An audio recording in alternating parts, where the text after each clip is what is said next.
ಈ ಒಟ್ಟಾರೆ ವಿವಾದಕ್ಕೆ ಸಂಬಂಧಪಟ್ಟಂತೆ ಆ ಪ್ರಶ್ನೆಗಳೇನು ಅನ್ನೋದನ್ನು ಒಂದರ ನಂತರ ಒಂದು ನೋಡೋಣ ಬನ್ನಿ. ಯಾಕೆ ಬಿಡದಿಯ ನಿತ್ಯಾನಂದನ ಧ್ಯಾನಪೀಠಕ್ಕೆ ಹೋಗಿ ಆತನನ್ನು ಭೇಟಿಯಾಗಿ ಸನ್ಮಾನ ಮಾಡಿಸಿಕೊಂಡಿದ್ದು, ಆ ಅವಶ್ಯಕತೆ ಏನಿತ್ತು ಅನ್ನುವಂಥದ್ದು.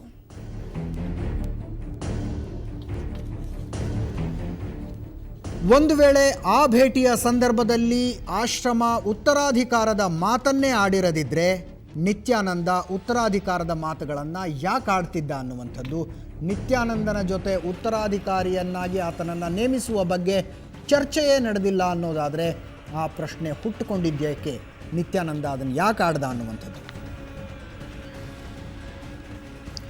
ಮಹಾಲಿಂಗೇಶ್ವರ ಮಠಕ್ಕಿರುವಂಥ 400 ಕೋಟಿ ಆಸ್ತಿಯ ಮೇಲೆ ನಿತ್ಯಾನಂದ ಕಣ್ಣು ಹಾಕಿದಾನ ಅನ್ನುವಂಥದ್ದು ಬಹಳಷ್ಟು ಜನ ಭಕ್ತರಲ್ಲಿರುವಂಥ ಪ್ರಶ್ನೆಯೇ ಇದು. ಆಧೀನಂ, ಮಧುರೈನ ಆಧೀನಂಗೆ ಸಾವಿರಾರು ಕೋಟಿ ಆಸ್ತಿ ಇತ್ತು, ಅಲ್ಲಿ ಕೂಡ ಇದೇ ರೀತಿಯಾದಂಥ ಬೆಳವಣಿಗೆಗಳು. ಮಹಾಲಿಂಗೇಶ್ವರ ಮಠಕ್ಕೆ ಸುಮಾರು 400 ಕೋಟಿ ಆಸ್ತಿ ಇದೆ, ಇಲ್ಲೂ ಕೂಡ ಅಂಥದ್ದೇ ಪ್ರಶ್ನೆಗಳು ಹೇಳ್ತಾ ಇದೆ. ಉತ್ತರಾಧಿಕಾರದ ಮಾತೇ ಆಡಿಲ್ಲ ಎಂದ ಮೇಲೆ ಕ್ಷಮೆ ಕೇಳೋ ಅಗತ್ಯ ಆದರೂ ಏನಿತ್ತು? ಶಿವಯೋಗಿ ರಾಜೇಂದ್ರ ಸ್ವಾಮಿಗಳು ಯಾಕೆ ಕ್ಷಮೆ ಕೇಳಬೇಕಾಯಿತು? ಇದೊಂದು ಸೌಜನ್ಯದ ಭೇಟಿ ಅಂತ ಹೇಳ್ತಾರೆ. ಈ ಸೌಜನ್ಯದ ಭೇಟಿ ಅಂತ ಹೇಳೋದಕ್ಕೆ ನಿತ್ಯಾನಂದ ಏನು ವಿವಾದಾತೀತ ಆದಂಥ ಧರ್ಮಗುರುವ, ಆತ ವಿವಾದಕ್ಕೆ ಹೊರತಾದಂಥವನ, ಅಂಥವನನ್ನು ಸೌಜನ್ಯದ ಭೇಟಿ ಮಾಡೋದಕ್ಕಾಗತ್ತಾ?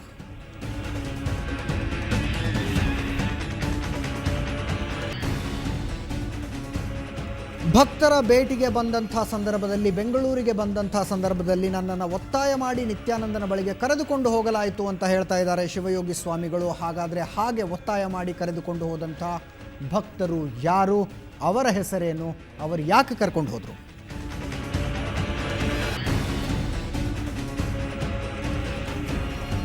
ಉತ್ತರಾಧಿಕಾರ ಹಸ್ತಾಂತರದ ಮಾತು ನಡೆದೇ ಇಲ್ಲ ಅನ್ನೋದಾದರೆ ನಿತ್ಯಾನಂದನ ಜೊತೆ ನಡೆದಂಥ ಮಾತುಕತೆ ಆದರೂ ಏನು?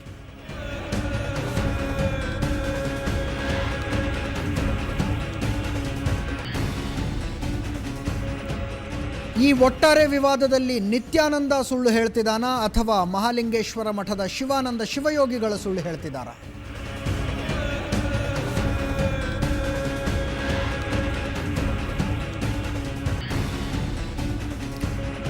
ಮಠಕ್ಕೆ ಸ್ವಾಮೀಜಿ ಇದ್ರೂ ಕೂಡ ಅದು ಯಾವತ್ತಿದ್ರೂ ಭಕ್ತರ ಆಸ್ತಿನೇ, ಅಧಿಕಾರವನ್ನು ಇಷ್ಟ ಬಂದಂಥವರಿಗೆ ಹಸ್ತಾಂತರಿಸುವ ಅಧಿಕಾರ ಸ್ವಾಮಿಗಳಿಗಿದೆಯಾ? ಭಕ್ತರ ಅಭಿಪ್ರಾಯ ಕೂಡ ಕೇಳದೆ ಯಾರು ಬೇಕಂದರೆ ಅವ್ರ ಹತ್ರ ಹೋಗಿ ನೀವು ನನ್ನ ಮಠಕ್ಕೆ ಉತ್ತರಾಧಿಕಾರಿಯಾಗಿ ಅಂತ ಕೇಳುವಂಥ ಅಧಿಕಾರ ಪೀಠಾಧಿಪತಿಗಳಿಗೆ ಇದೆಯಾ?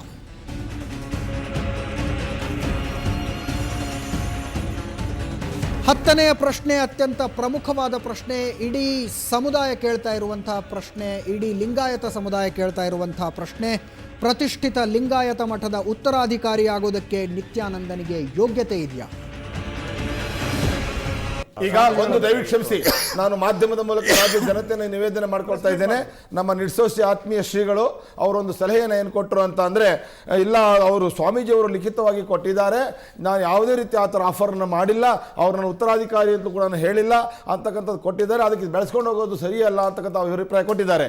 ಆದರೆ ಸವಾಲಿಲ್ಲಿ ಬರೋದು, ಹಾಗಾದರೆ ಒಂದು ಆ ರೀತಿ ಅಭಿಪ್ರಾಯ ಕೊಡದೇ ಇದ್ದಾಗ ಒಂದು ಲಿಂಗಾಯತ ಮಠ, ಅತ್ಯಂತ ಮಹೋನ್ನತವಾದ ಪರಂಪರೆ ಉಳ್ಳಂಥ ಲಿಂಗಾಯತ ಧರ್ಮದ ಮಠದ ಮೇಲೆ ಈತ ಈ ರೀತಿ ಸುಳ್ಳು ನಾನು ಕರೆದ್ರು ಅಂತ ತಿಳ್ಕೊಂಡು ಹೇಳಿ ಒಂದು ದೊಡ್ಡ ಸುಳ್ಳು ವಿಷಯಗಳನ್ನು ಹಬ್ಬಿಸಿ ನಾಡಿನಲ್ಲಿ ಶಾಂತಿ ವಾತಾವರಣಕ್ಕೆ ಧಕ್ಕೆಯನ್ನು ತಂದಿರೋದಂತೂ ನಿಜ.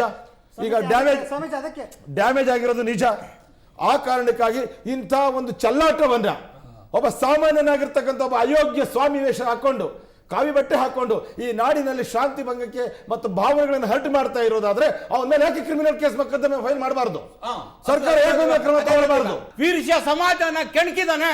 ನಾವೊಂದು ರಾಜಾರೋಷವಾಗಿ ರೋಡ್ ಇಳಿದ್ರೆ ಕರ್ನಾಟಕ ರಾಜ್ಯದ ಯಾವ ಪೊಲೀಸು ನಮ್ಗೇನು ಮಾಡಕ್ ಆಗೋದಿಲ್ಲ. ಇದನ್ನ ದಯವಿಟ್ಟು ಅರ್ಥ ಮಾಡಿಕೊಂಡು ಸರ್ಕಾರ ಇಮಿಡಿಯೇಟ್ ಆಕ್ಷನ್ ತಗೋಬೇಕು.